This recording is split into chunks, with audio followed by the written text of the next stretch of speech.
Good afternoon. Welcome to Krishna's classroom. We shall begin with the proof of the existence theorem. That means, given on Rk, there exists, or Rk could be made into a measure space, where the measurable sets are called the Lebesgue measurable sets, and the measure is called the Lebesgue measure. So we have on Rk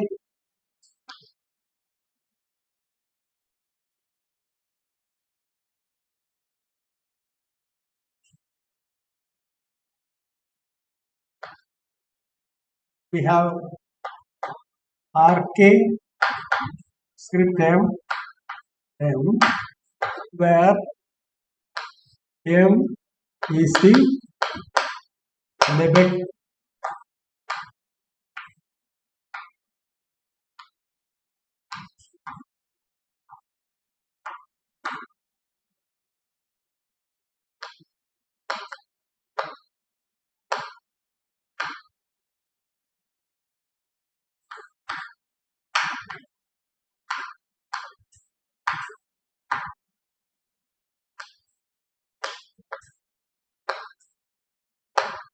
As indicated earlier, we are not going to follow the track that we did in R, that is starting from Riemann integral going all the way to introduce the concept of length for a wider class of subsets than intervals, and such a length function coincides with the concept of length for intervals. Also, such a length function has the property that is translation invariant. Of course, in R, we do not get all the subsets measurable. We have to give out some subsets, and which are called the non-measurable sets. So there exists some non-measurable sets in the sets of Lebesgue. Now, we are not going to follow that path, but what we are going to do is, in R we have seen that once you have the measure space set up, we can introduce the concept of integration. And then on R,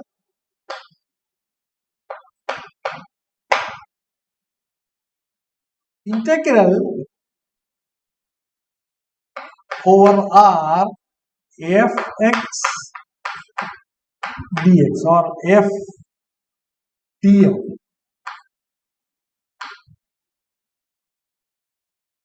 is a linear functional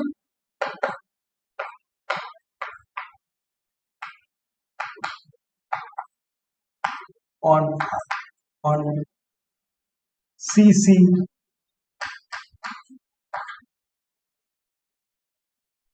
So once you have R, M and M, this is the Lebesgue measurable space. You have for f belonging to CCR integral f dl. This is well defined, and in fact this is precisely the Riemann integral.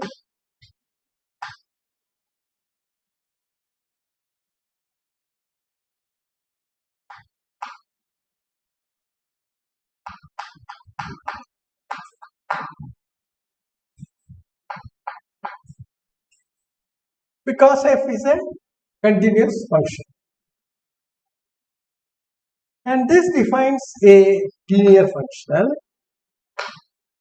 on CCX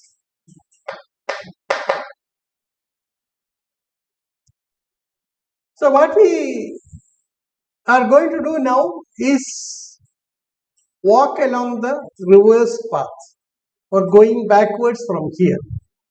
So we start with a linear function on CCRK.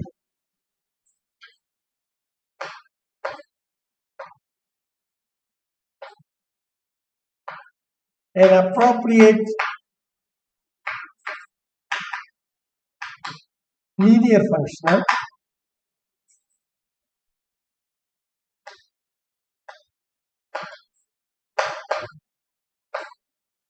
on CCRK. That means all continuous functions with compact support on RK,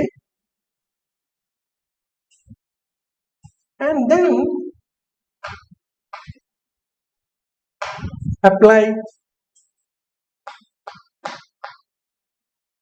Rees representation theorem.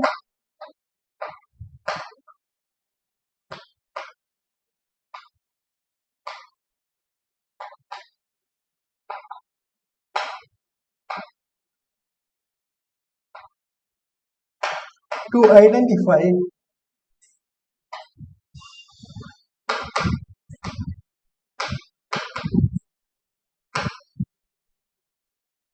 the measure space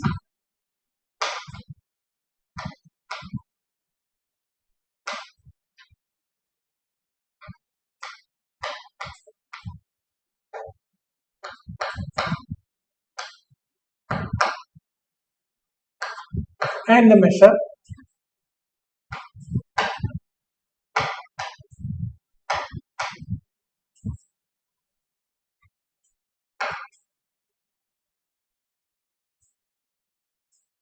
that is straightforward. Once you get this,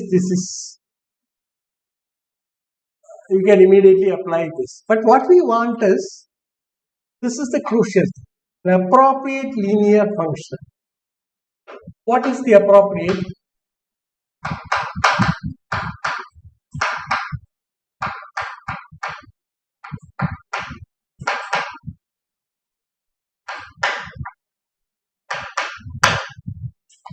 Linear function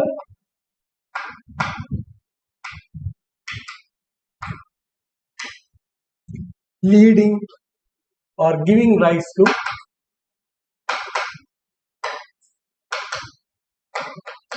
the Lebesgue measure.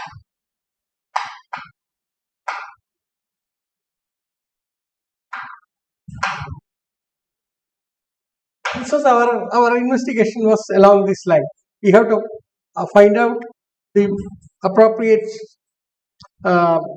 linear function on CCRK so that the corresponding measure space associated with this linear function or determined by this linear function is essentially the Lebesgue measurable space. I mean, Lebesgue measure is a very special class of measure with two crucial properties apart from the properties of the measure. The two crucial properties are, one, it is translation invariant, and the second property is that for cubes, the measure coincides with the volume of it. So for cubes, for K cells, M of the K cell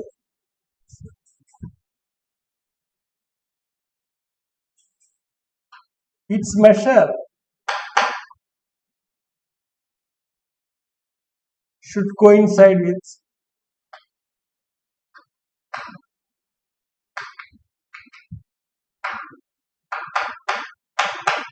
its volume,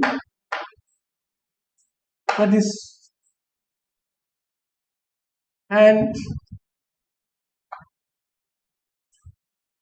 the measure should be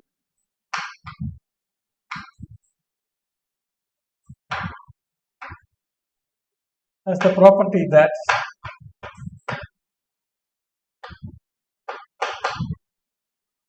that this is translation invariant.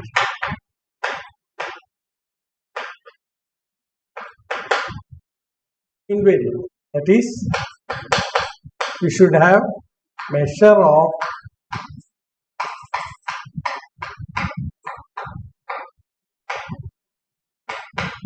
E belongs to M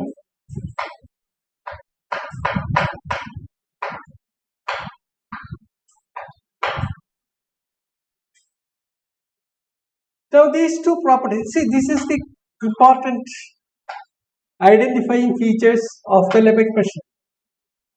So it cannot be any arbitrarily chosen linear functional, it has to be a specific linear functional. What is that linear functional? How to arrive at it? This is the investigation that we had been all along trying to do, and we identified that from our experience of working on R, this has to be the analog of the Riemann integral.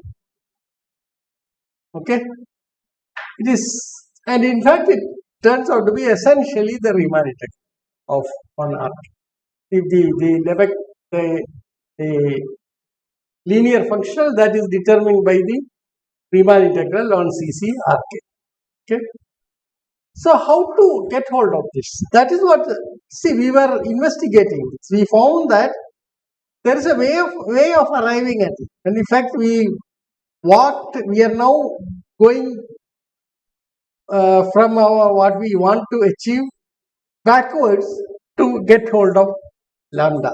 And we have found the path. In R, we have found the path. The path is we get a sequence of linear functionals and on CCR which converges to a linear function. Okay, which has the positive, which is non-negative or which is positive, and once you get that, what you produce will have all these properties, and this is what we have to prove eventually. Okay, so let us work on that. Now we shall make some observations, some notations.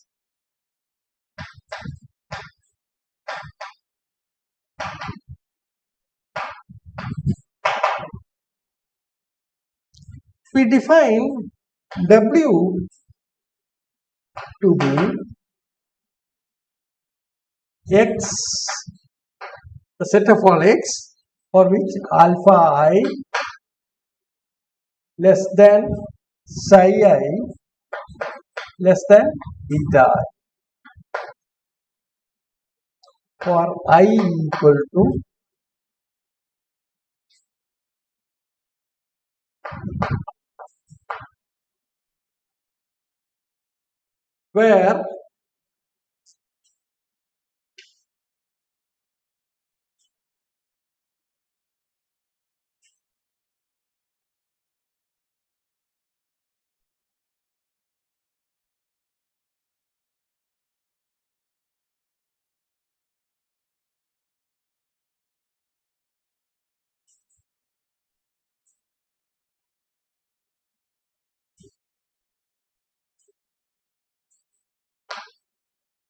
where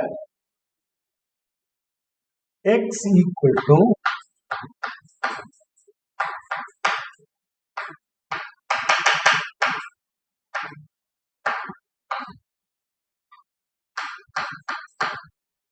okay,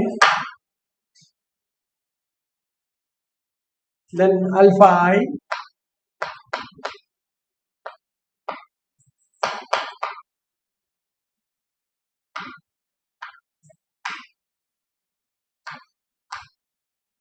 are real numbers. So that is W. Now this you can call the open K-cell. Okay. So this you can call the open K-cell.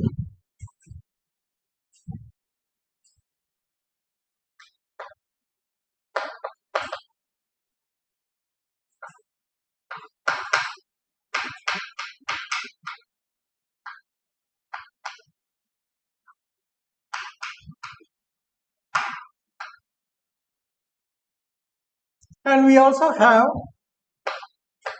volume of W then is equal to the product of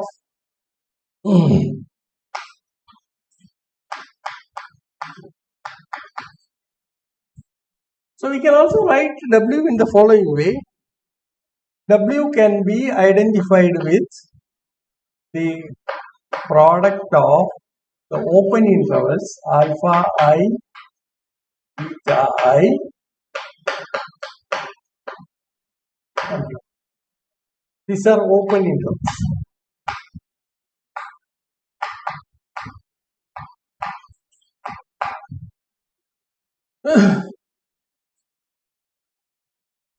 That is clear. I mean, if you just take the case 2, then it will be clear what it is all about. So I leave that. Okay. Now we shall use the following notation. The delta box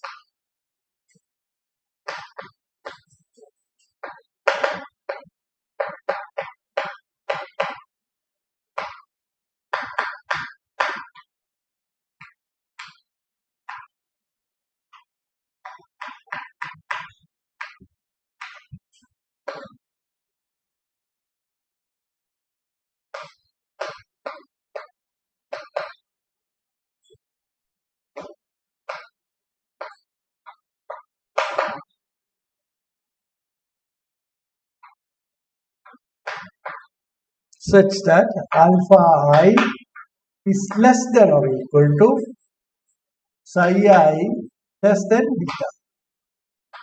It's not open, it's open at one end and but closed at the other edge of the interval alpha I beta I.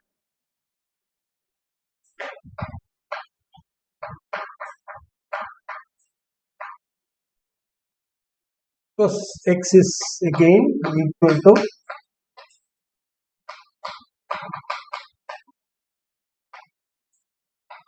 say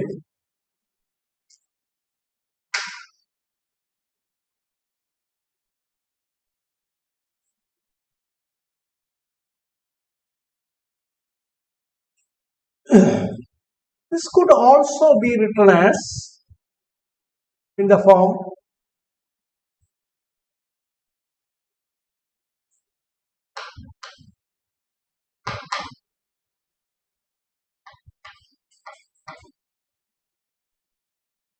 equal to the product of the intervals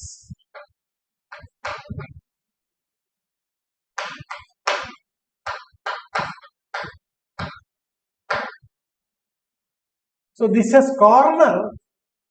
So A is equal to alpha 1 alpha.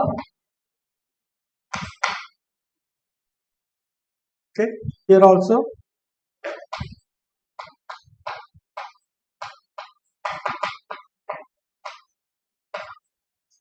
so this is the delta box with corner at A, and this is of course rewritten in this particular form. So that notation we shall choose and we need it later. Now we also use this notation Pn defined as the set of all x belonging to Rk such that the coordinates of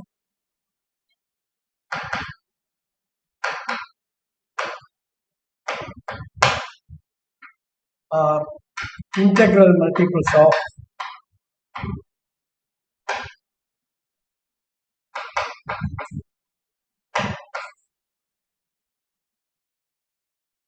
one by 2 to the power that is Pn. Okay, that means this is equal to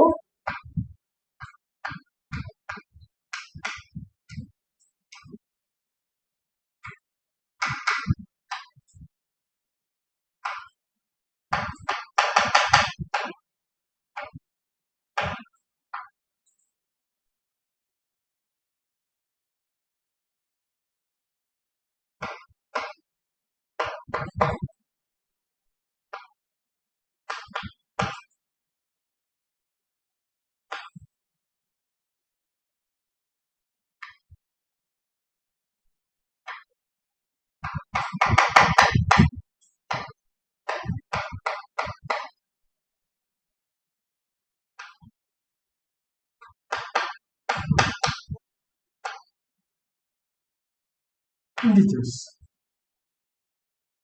This is your PN. So all the coordinates, every coordinate of x are integral multiples of 1 by 2 power n. Then such a, and this is true for n equal to,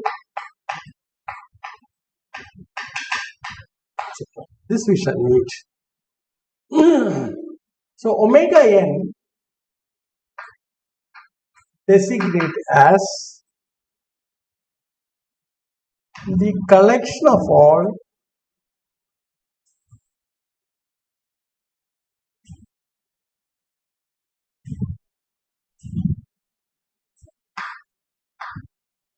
Q A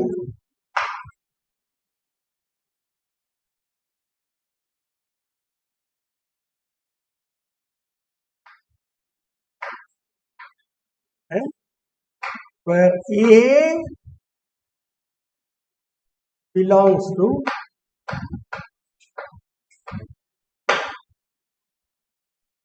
that means these corners are all elements of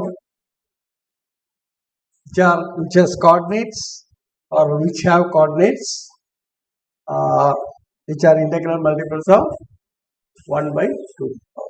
So these are all the basic notations that we need for our. Then of course we have explored the properties of this. Now we shall start with our proof of the theorem.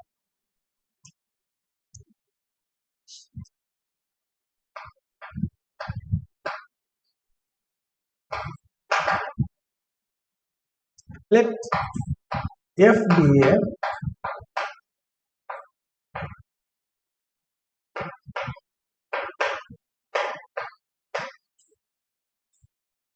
complex valued function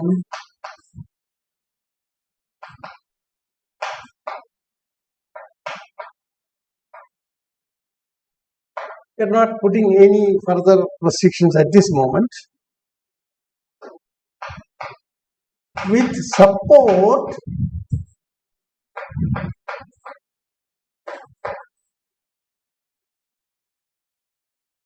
with compact set.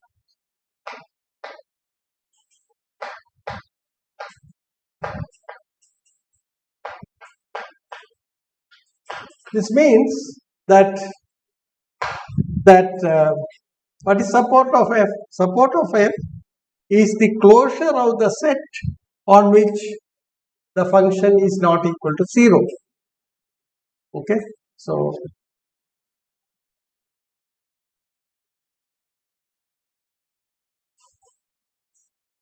let us just put it in words here so that you can refer to it anytime you want.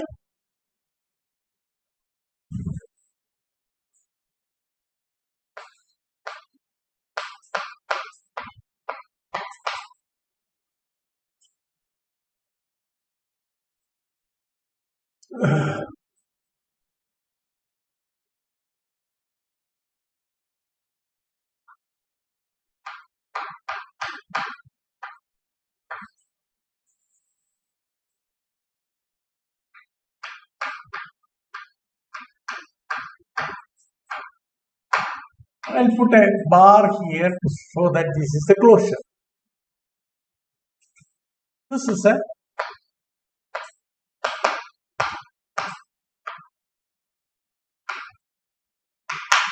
we assume that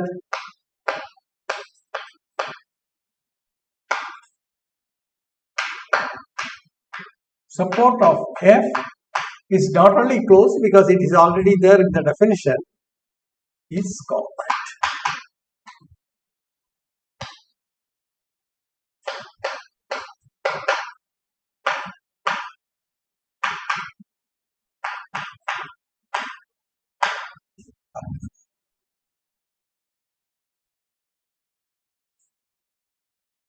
Now we do the crucial definition. Define lambda n f to be equal to 2 to the power minus nk summation over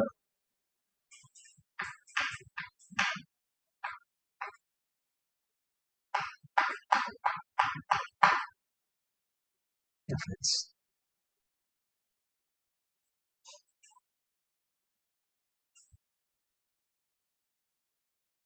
Just to get a feeling, we'll go to R. Okay.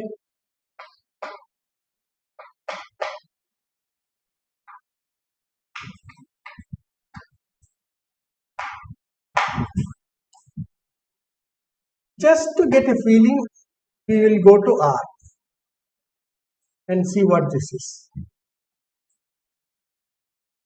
On R, n is equal to or k equal to 1. And then lambda n f is then 2 to the power minus n, that is 1 by 2 to the power n, summation over x belongs to Pn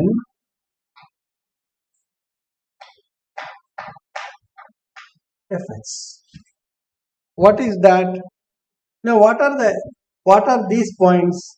These points are nothing but x is equal to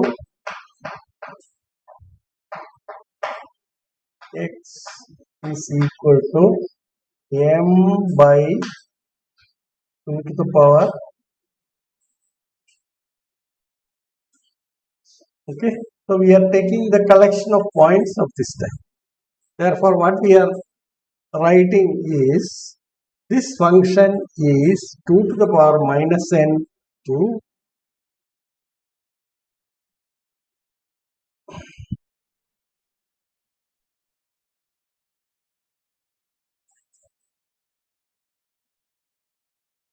of course we take f to be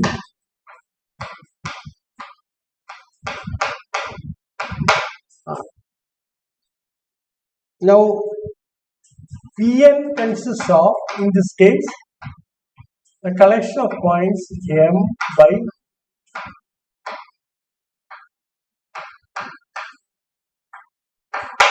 z.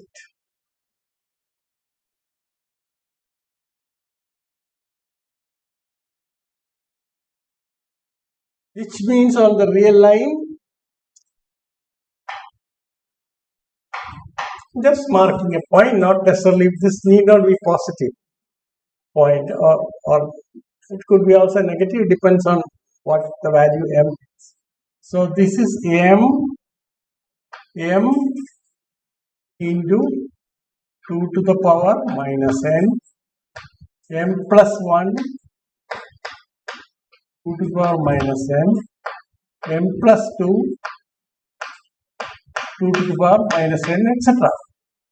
That means these are the points that you get. Similarly, you have this point and so on. So what is happening is that the distance between two adjacent points is given by 2 to the power minus. Okay. So this is the distribution of Pn.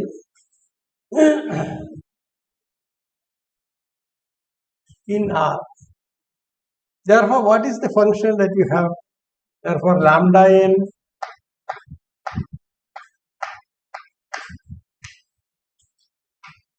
two to the power minus n sigma, the value of the function f at the point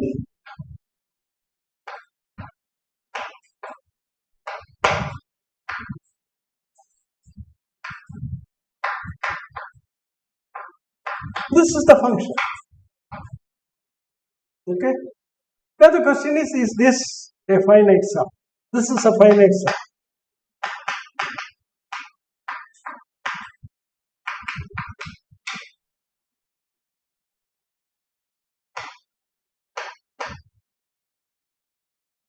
for any f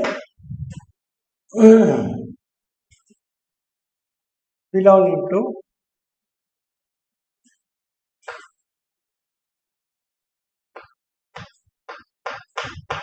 CCR. Why? Because support of f is compact, that is closed and bounded,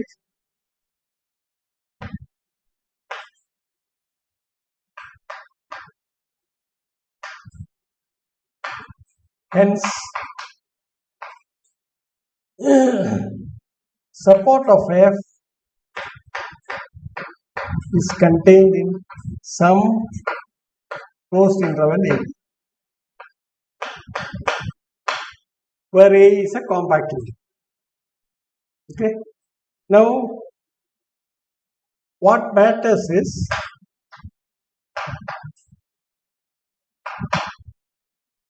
the value of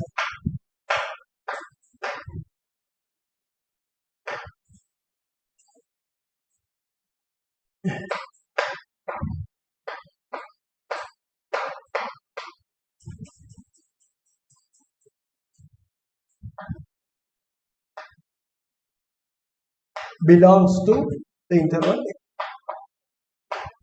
Outside the function is 0, therefore f of m by 2 to the power n is 0 outside. Therefore, this is essentially a finite sum. Therefore, lambda n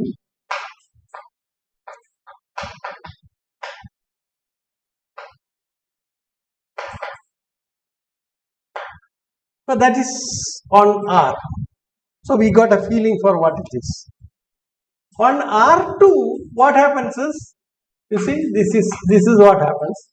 You get a rectangle with corners as integral multiples having coordinates integral multiples of 1 by 2 to the power n. All the four corners will be that.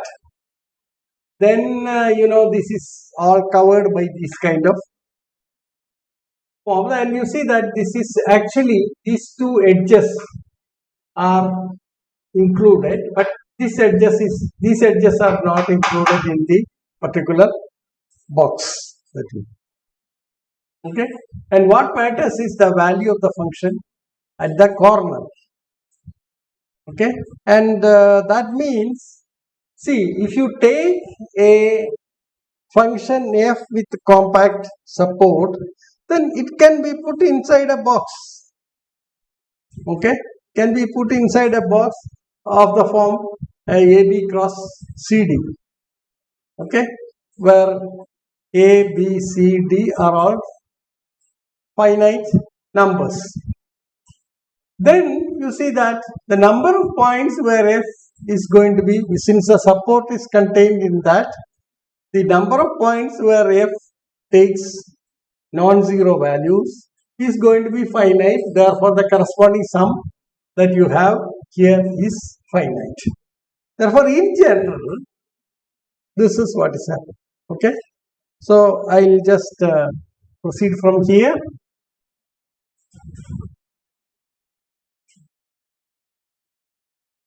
As at the moment, we have just assumed it's a complex valued function. Therefore, this is a complex sum that you get. Okay, so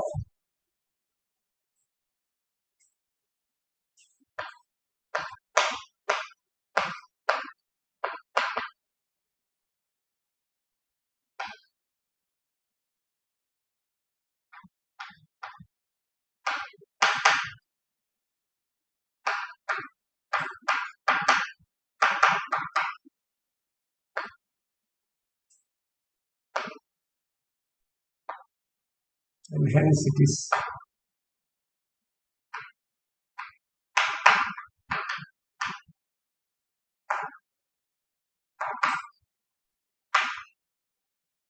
because you have support of f is contained in some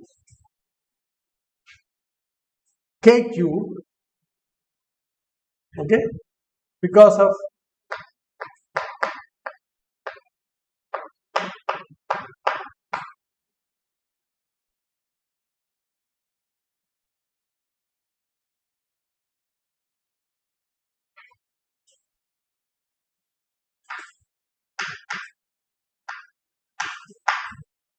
contained in a K cube. I'll put it this way: Q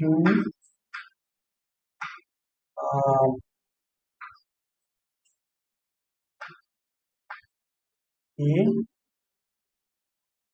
some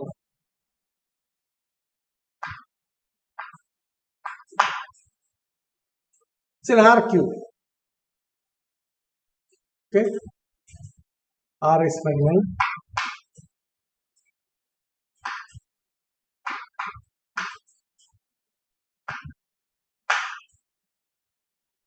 And therefore, you see that the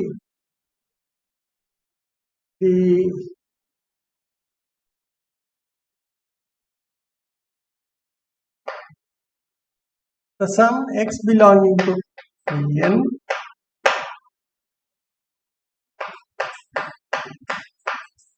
fx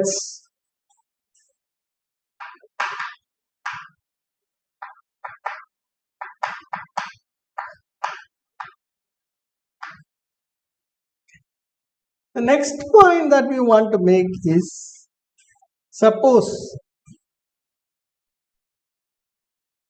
we leave it as this. Suppose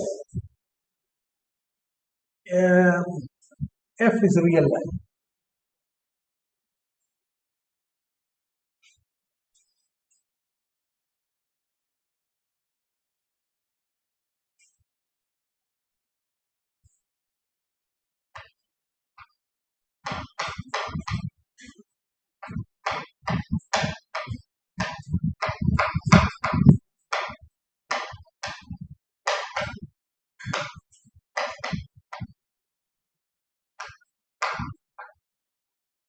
We started with the complex value function. Now we work with this. Let W be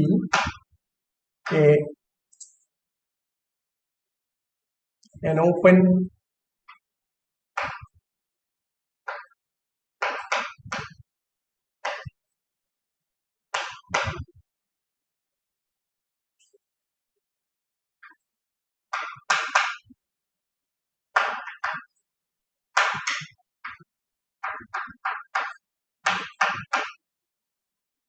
support of f.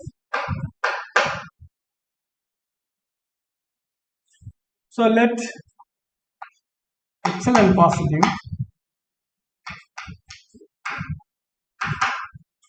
here. Then what you have, see, first of all what we observe is that if f is real valued and f is greater than or equal to 0, then lambda in f is greater than or equal to 0. So note that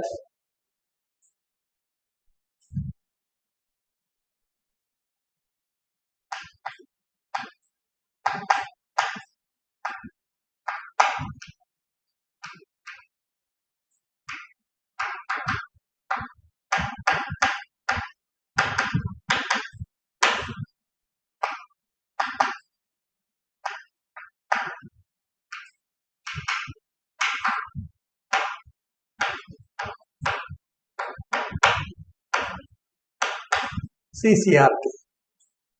Why it is so? You take f to be greater than or equal to 0, and what happens? These are all greater than or equal to 0. It's a finite sum, therefore it takes a positive. That is f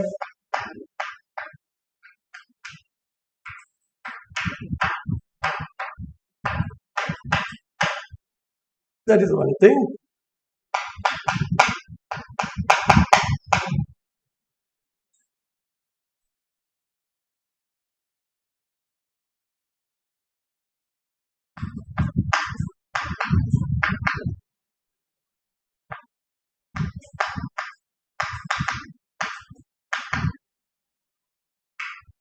Lambda n is linear.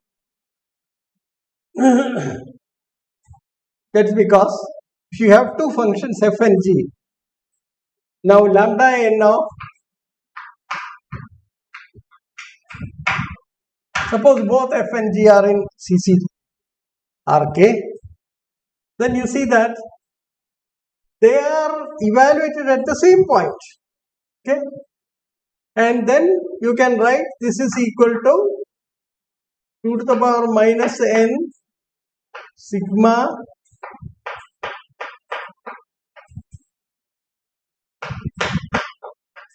fx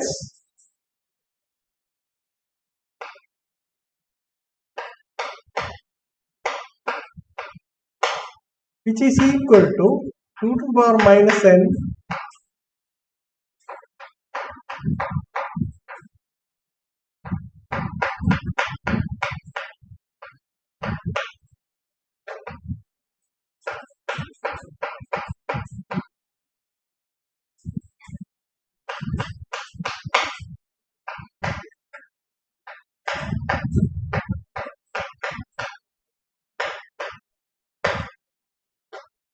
further.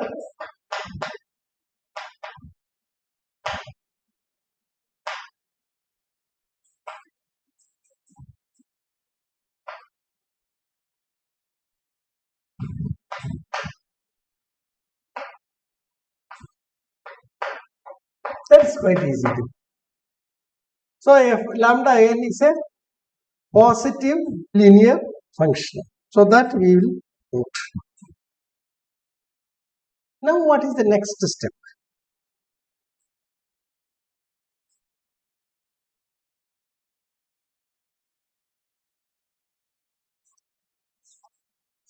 What we want to prove is that as n tends to infinity, this lambda n f converges to some lambda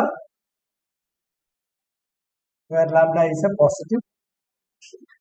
So claim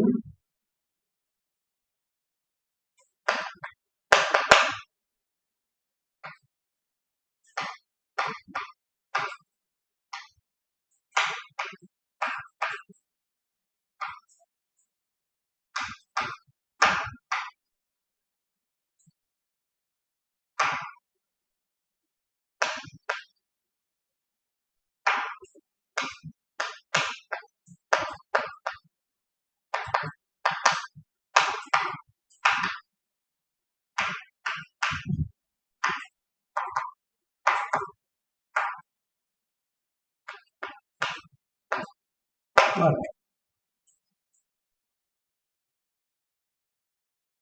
So we have to show that this essentially converges. These are numbers. Okay, it's a sequence of numbers. We have to show that this sequence converges. What do we do? See, remember f is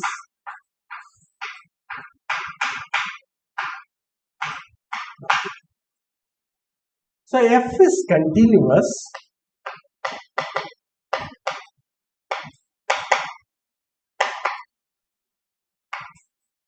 on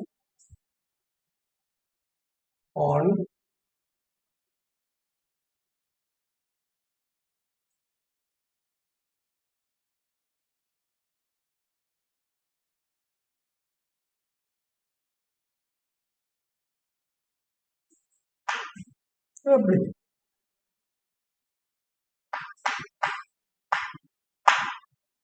Support of f compact.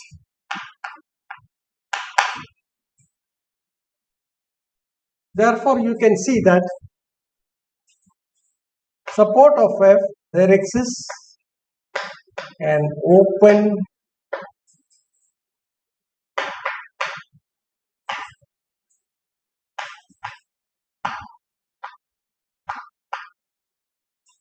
such that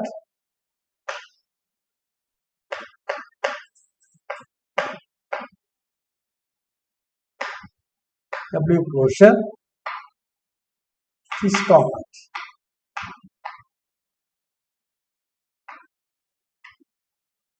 Bounded,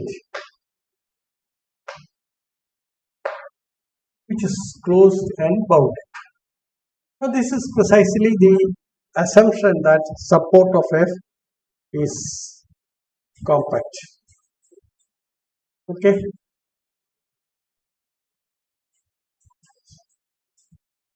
Therefore, What does this imply? I mean, outside W, the function is going to be identically 0.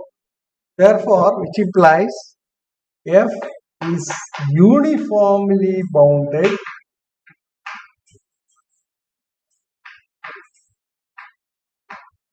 not only bounded, uniformly continuous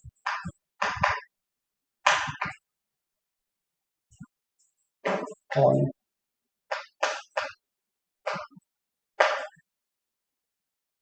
what does this mean? This implies if x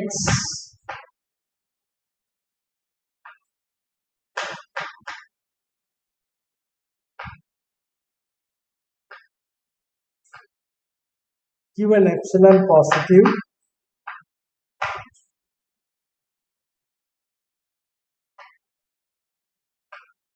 there exists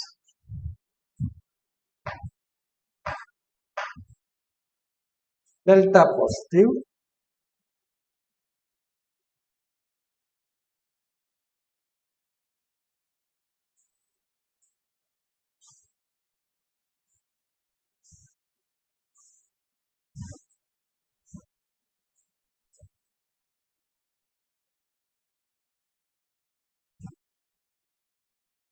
such that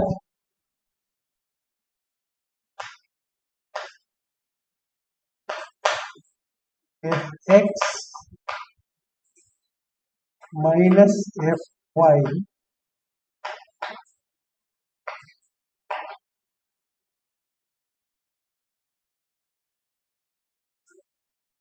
this is less than epsilon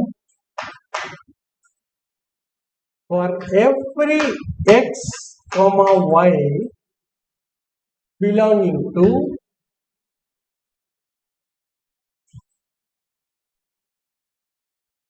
q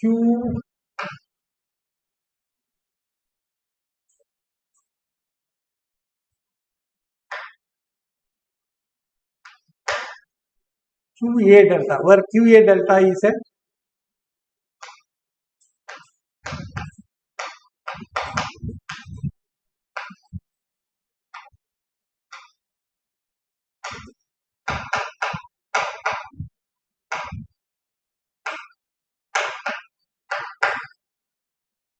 you can even quotient. Okay. So we shall make use of this result. Okay, we make use of this result.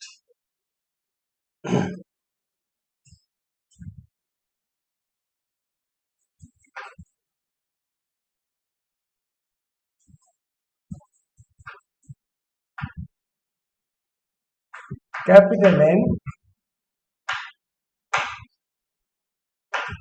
1 by 2 to the power n is that. Then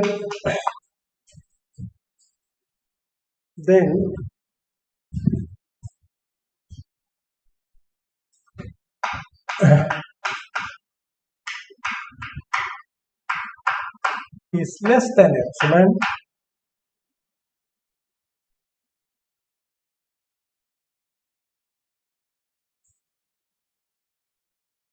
for every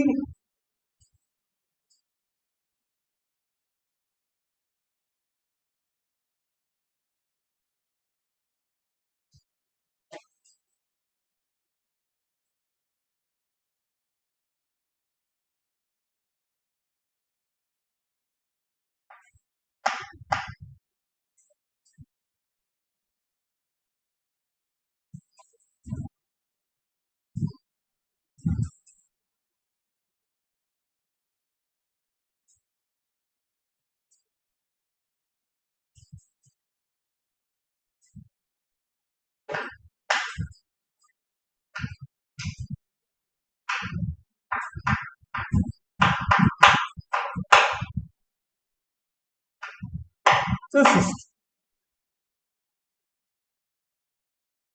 okay for every xy belonging this qa 1 by 2. All right, that's what. Calicut.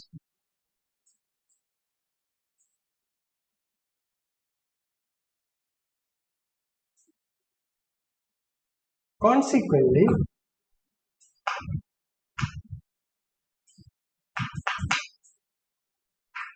there exists functions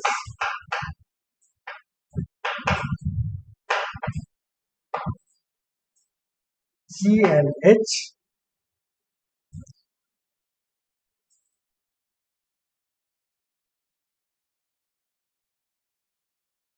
with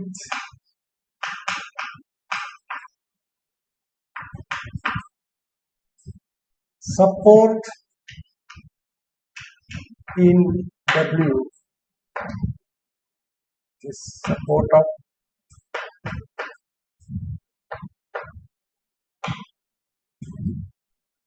this is what we are saying. Okay, W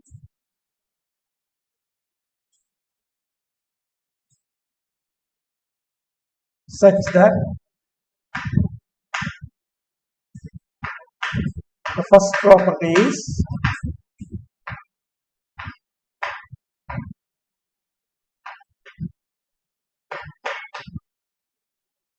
are constant.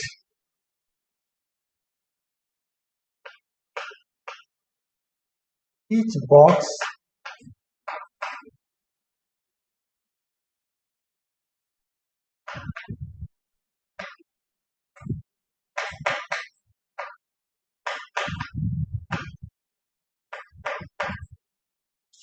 omega n. Okay? Because each box in omega n is certainly having this satisfying this property.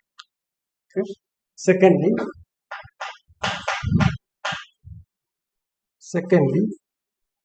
G is I shall explain how we devise this function.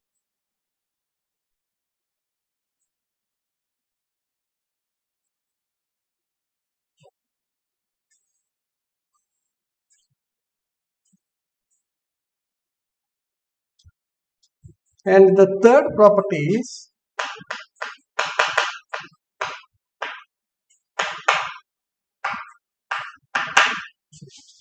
epsilon. Now, how do we actually prove this? This is quite easy to see, because what is happening is that take a box in omega n.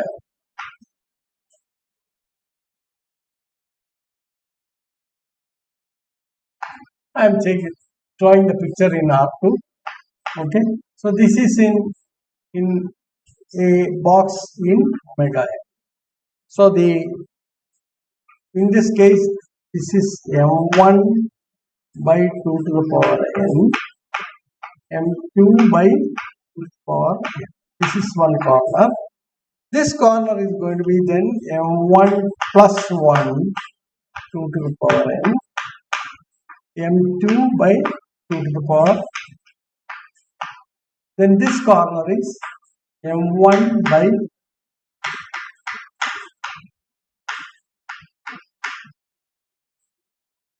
to the power, and this corner will be m1 plus 1 by 2 to the power n, m2. This is a typical cell. Okay.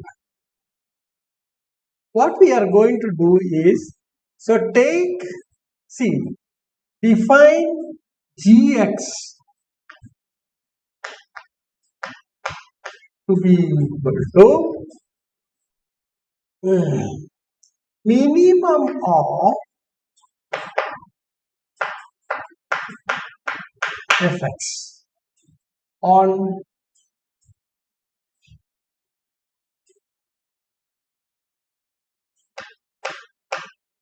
suppose this is Q. I just do Q.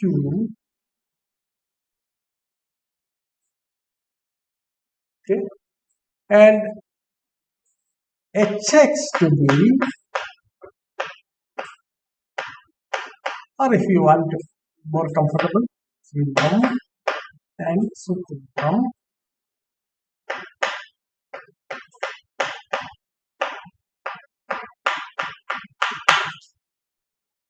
for every x belonging to. That means there are two functions now. One which takes the constant value, which is the minimum value of f on this region, and h takes the maximum value in this region, so that you are assured that when that exists, and therefore such a function is not a continuous function. It's not going to be a continuous function. It is going to satisfy these properties. G and H are constant on each box belonging to omega n. So Q is a box.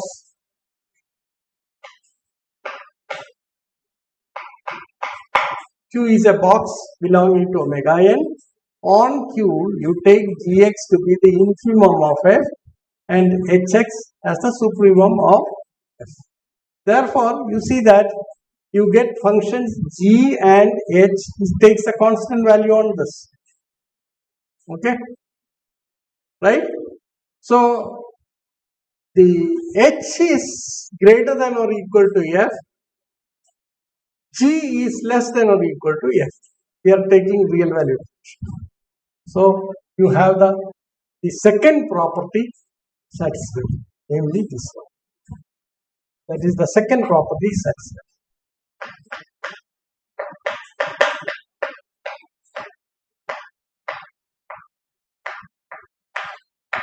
Two holds good. Now, what more is there? Now, you see, Q is a box with edge given by delta, and therefore, you see that on this is less than epsilon. Okay, therefore, what do you get? You take G minus H, take the absolute value. This is equal to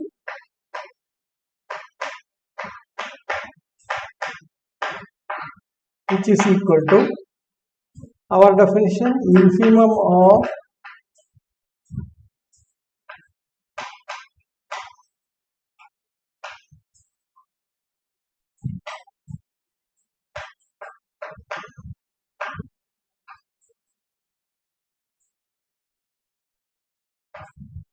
Q. Okay, and you know that f is uniformly continuous, and how we have chosen the delta? The delta has been chosen such that fx minus fy, modulus of fx minus fy is less than epsilon whenever mod x minus y is less than delta, and this is certainly less. Therefore, this is less than. Okay, right? So that is the argument.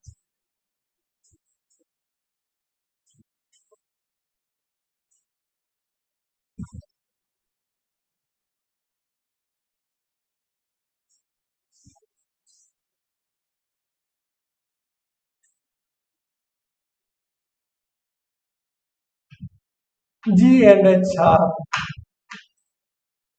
not continuous.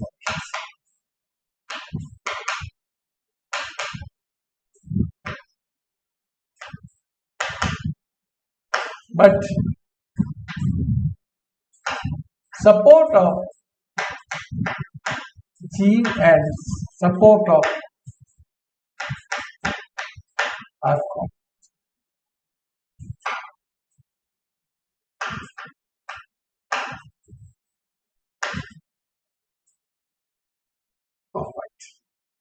It's the same as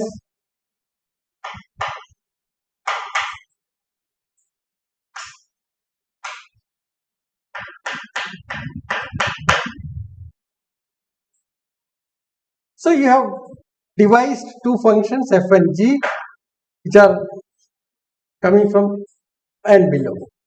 Now what we define for okay.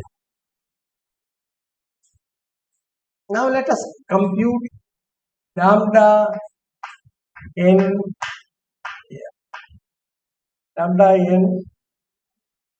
g. lambda ng is equal to lambda ng. Here we are taking for every small n greater than n, this equality is true. Because what happens is, if you take any further n, you are only subdividing this into equal parts and further subdivisions are there and so on. Therefore, you are not changing the value of the function. Everywhere it remains the same. Okay, and you have what you call the function lambda in g becomes lambda capital N itself. And this is less than or equal to, this is less than or equal to h equal to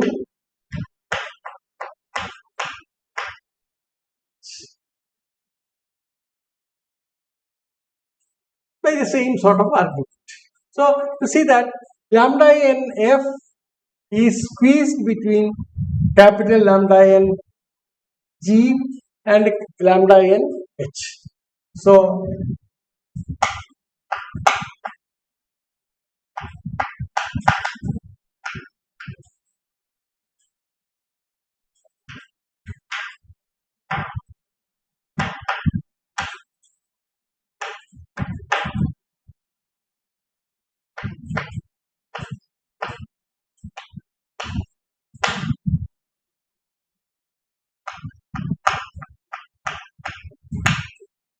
and lambda n g minus lambda n h. This is less than or equal to epsilon times volume of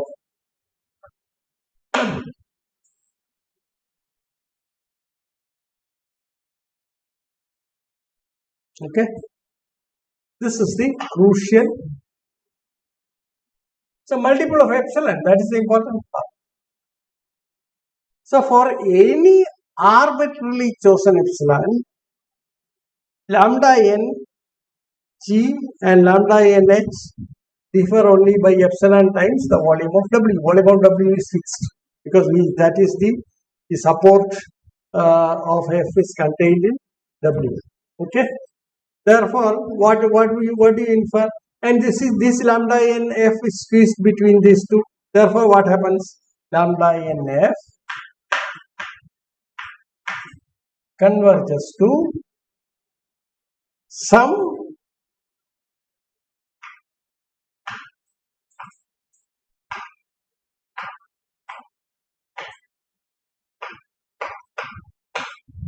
infinity.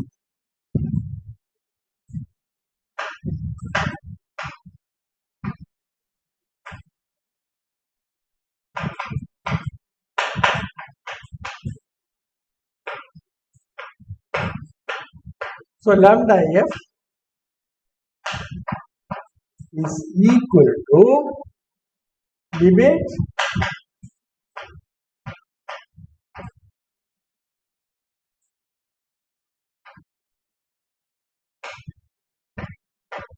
this is how we get hold of.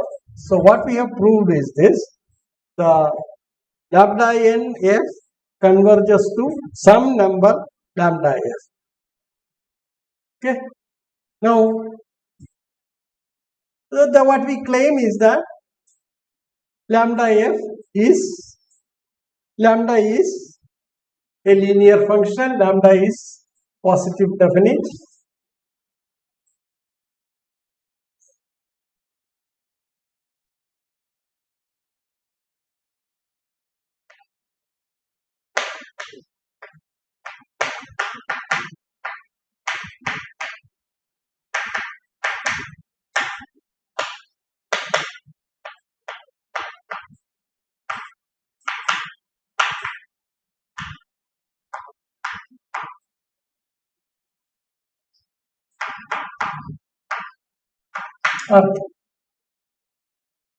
That is because, see, lambda f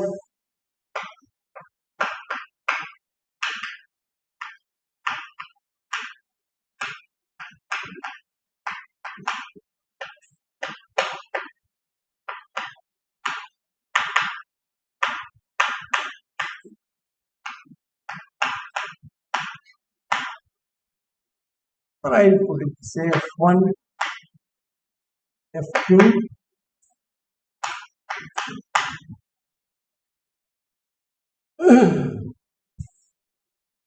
okay, and you see that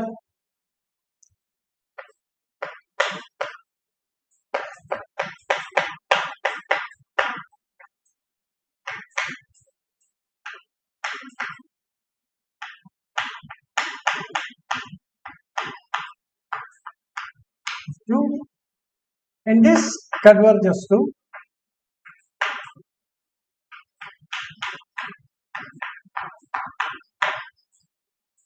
okay, but this by definition this converges to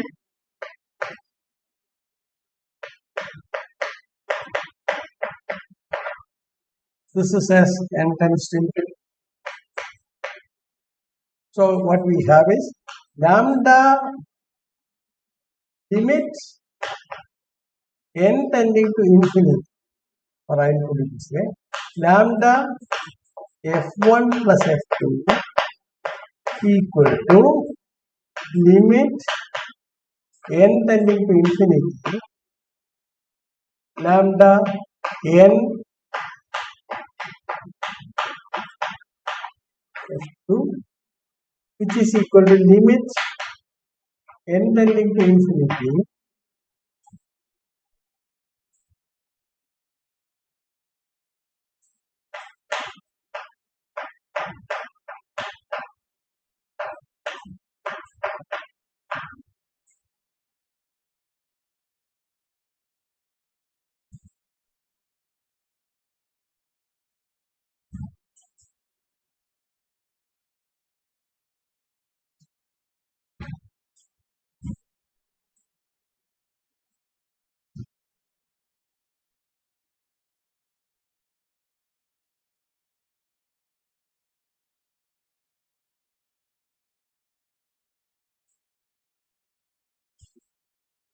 which is equal to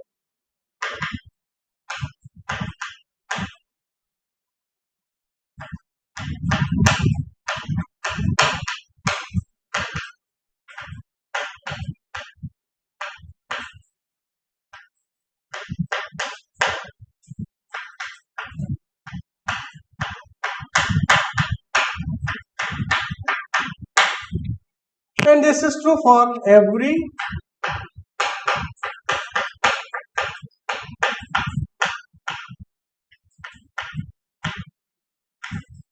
arcade. Similarly,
this is positive,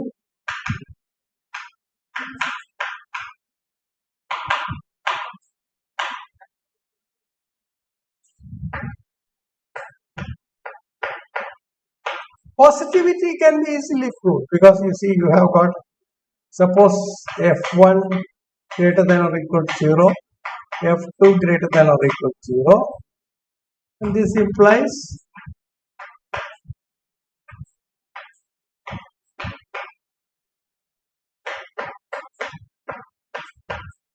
equal to 0.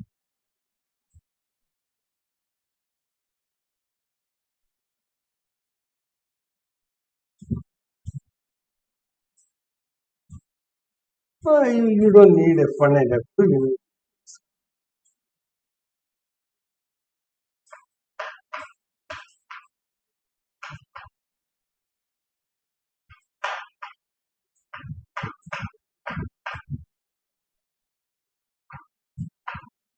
being the limit of this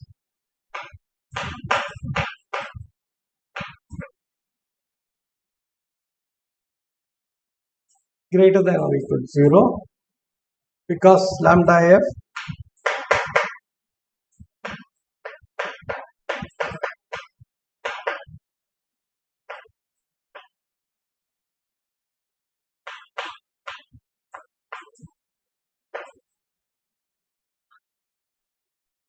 so that positivity is established, right? So we are now set to apply the Rees representation theorem.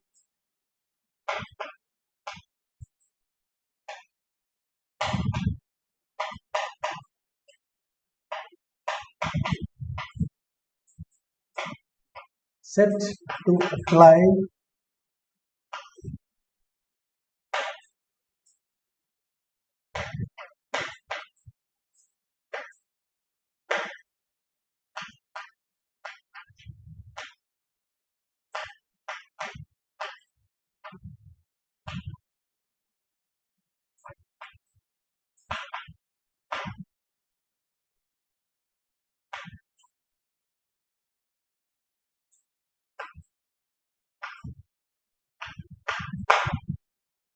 we shall stop here and continue with it in our next lecture.